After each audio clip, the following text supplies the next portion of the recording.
You know, Allison, we have unfortunately a few horror stories of clients who didn't understand that they needed to file a Form 5500, or they just simply weren't doing it. Mm-hmm. And you've done a great job of getting them out of this situation, but you might want to tell them a little bit about what the penalties are and how you help to get them out of that pretty expensive mess. Well, we had this one client in particular. They were a solo 401k plan, so it's a one-person plan. When you have a certain asset threshold under $250,000, you don't have to file a form, what's called a Form 5500 EZ.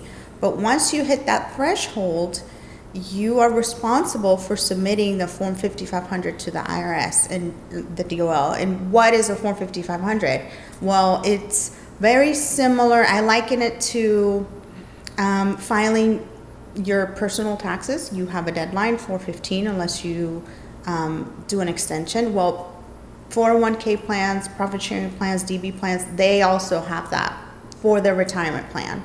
It tells the IRS the health of your plan, the contributions that you've made, the investment earnings that it's made, the plan expenses that you incurred during the year. So it's a very important document that you have to submit every year. There's a deadline, 7/31 or 10/15 if you do an extension. If you do not meet those deadlines, you can be heavily, they can assess fees for you not having filed on time.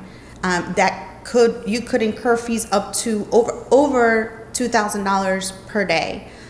So we had this gentleman with a plan who had over $250,000 in assets, and they had not filed a 5500 in years.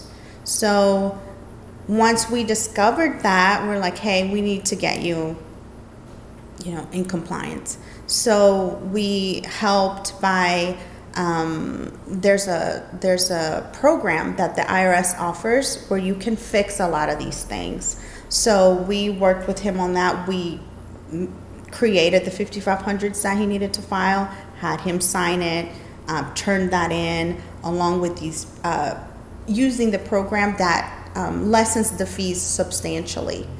So you still have to pay a fee for having not filed for many years, but it's way less than had the IRS contacted you and said, hey, we've noticed that you hadn't filed these things, and here's a $30,000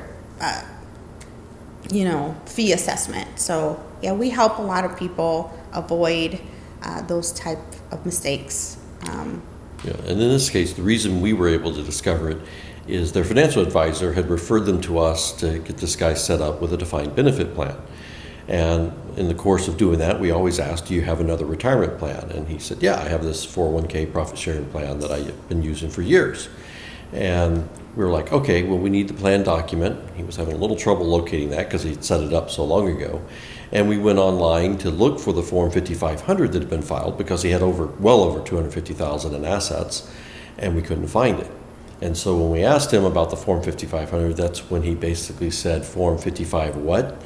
And then we started to help him to correct this problem.